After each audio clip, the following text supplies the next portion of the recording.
T20 world కప్‌లో పాల్గొనే భారత జట్టును భారత క్రికెట్ కంట్రోల్ బోర్డ్ ఈరోజు ప్రకటించింది. టీమ్ సభ్యులుగా కెప్టెన్‌గా సూర్యకుమార్ యాదవ్, వైస్ కెప్టెన్‌గా అక్షర్ పటేల్‌ను నియమించింది.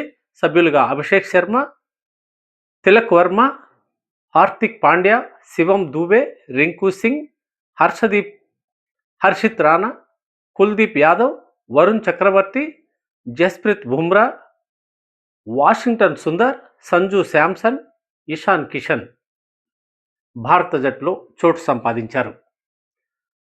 2026 ఫిబ్రవరి 7వ తారీఖు నుంచి భారత్, శ్రీలంక సంయుక్తంగా ఆతిథ్యం ఇస్తున్న టీ20 క్రికెట్ వరల్డ్ కప్ పురుషులకు సంబంధించింది జరుగుతోంది.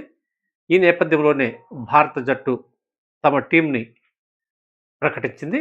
ఇందులో విశేషం ఏమిటంటే భారత వన్డే టెస్ట్ కెప్టెన్గా కొనసాగుతున్న గిల్కి చోటు దక్కలేదు. గత 20 మ్యాచ్లుగా ఆయన పనితీరు ఏమాత్రం సరిగా లేదు అని పలు విమర్శలు ఇప్పటికే వచ్చాయి. వాస్తవంగా కూడా ఆయన 20 పరుగులకు మించి చేసిన దాఖలాలు 1-2 కూడా లేవు. అయినా అతనికి దాదాపు 20 సార్లకు పైగా అవకాశం కల్పించారు. దీనికి గౌతమ్ గంభీర్ను నిందించాలి. ఎట్టకేలకి గౌతమ్ గంభీర్ కళ్ళు తెరిచినట్టున్నాడు. వాస్తవాన్ని గుర్తించి శుభమన్ గిల్ని టీ20 వరల్డ్ కప్ జట్టు నుంచి తప్పించడం శుభ పరిణామంగా చెప్పాలి.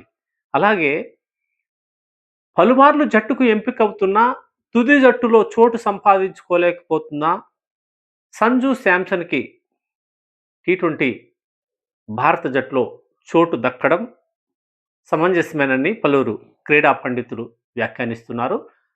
అపార పరిజ్ఞానం ఉన్న అతన్ని భారత జట్టు విరివిగా ఉపయోగించుకోవాలని క్రికెట్ మేధావులు సూచిస్తున్నారు. ఏదేమైనా టీ20 వరల్డ్ కప్ భారత్ వేదికగానే ఎక్కువగా జరుగుతుంది. ఈ నేపథ్యంలోనే సొంత మైదానంలో ఆడుతున్న లాభం భారత జట్టుకు ఎక్కువగానే చేకూరే అవకాశాలు స్పష్టంగా ఉన్నాయని క్రికెట్ వర్గాలు అంటున్నాయి. దీన్ని ఆసరాగా చేసుకునైనా భారత జట్టు బలమైన బ్యాటింగ్ లైనప్ ఉంది. వీళ్ళు టీ20 వరల్డ్ కప్ను కూడా సాధించి దేశానికి మంచి పేరు తేవాలని పలువురు క్రీడాభిమానులు కోరుతున్నారు.